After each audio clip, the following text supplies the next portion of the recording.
Hey, Anukool here from TheAIMarketingSchool, where we turn marketing into magic and make money making feel like a breeze. In this video, I'm going to share the rules that took me from a broke 22-year-old to a multi-millionaire, rules that changed my life and how I think about making money. And trust me, these aren't your typical work harder tips. No, these are smarter strategies that will help you grow your wealth the right way. Ready to flip your mindset? Let's dive into these 14 rules of money. Okay, rule number one, spend less than you make. This one's a no-brainer, right? But here's the thing, it's easier said than done. Look, the real secret isn't just about how much you make, it's how much you keep. You can make $1 million, but if you're spending $1.2 million, congratulations, you're still broke. I learned this the hard way when I first got paid as a consultant. One month, I got a check for $20,000. I thought I had hit the jackpot. So, naturally, I went on a ski trip with my little brother, spent $133,000 in just 10 days on gear, hotels, and drinks. Yup, it was a while alone moment I'll never forget.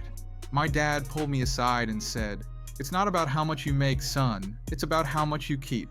He introduced me to Norm, my accountant, and from that day on, I learned to live off a fixed salary and save the rest. Here's the twist, you're the business. Every penny you don't spend is an investment back into your future. Start small, start smart. Lie below your means and reinvest, because you can't buy wealth with stuff. Next up, rule number two, pay yourself first. Sounds like a luxury, right? But here's the deal. Most people pay their bills, pay their rent, then pay everyone else. But you need to start investing in yourself first. And I don't mean just buying the next self-help book. No, I mean investing in time, energy, and resources that help you grow your skills and increase your value.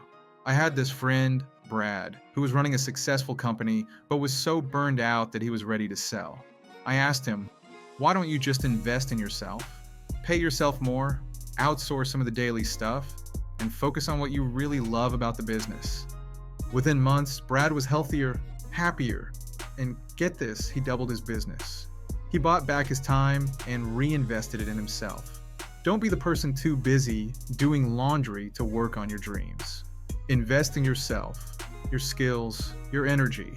Time is money, and if you're spending it poorly, you're only losing. Rule number three, assign your priorities. You can have it all, just not all at once.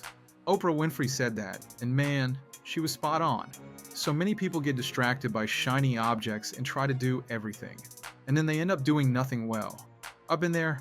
People ask me, Anukool, how you juggle it all? And I'll tell you, I don't.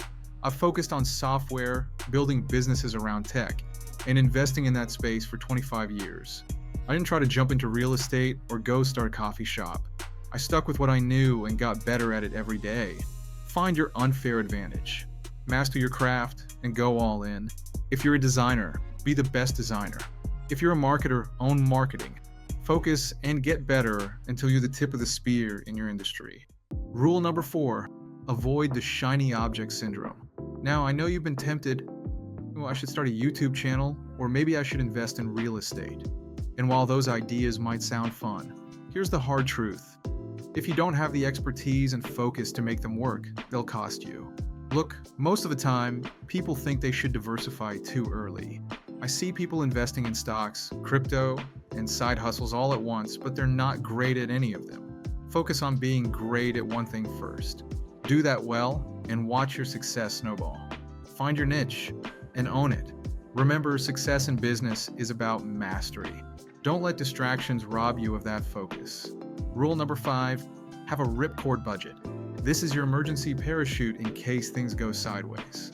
You don't want to be caught off guard if your business hits a hiccup or the economy takes a dive. When I was building my software company, we had a disaster recovery plan. If the power went out or the servers crashed, we knew exactly what to do. And the same applies to your business and personal life. Build a plan for success, but also for the worst case scenario. Here's the key. Save enough to weather the storm. 3 months of operating expenses for your business and 6 months for your personal expenses. That way, when life throws you a curveball, you're ready to swing back.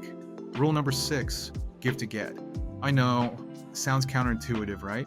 But the truth is, the more value you create for others, the more it comes back to you. It's like this. Money is energy. If you hoard it, it gets stuck. If you spend it, it flows. Here's a funny story. A couple of years ago, I realized I was hoarding credit card points like they were treasure. Millions of points, but I never used them. Then one day I decided, that's it, I'm gonna spend them all. Travel points, Starbucks points, you name it. Why? Because the more you circulate money and value, the more it comes back to you. It's money velocity. Stop hoarding your wealth. Invest. Spend money to circulate value, build opportunities, and learn.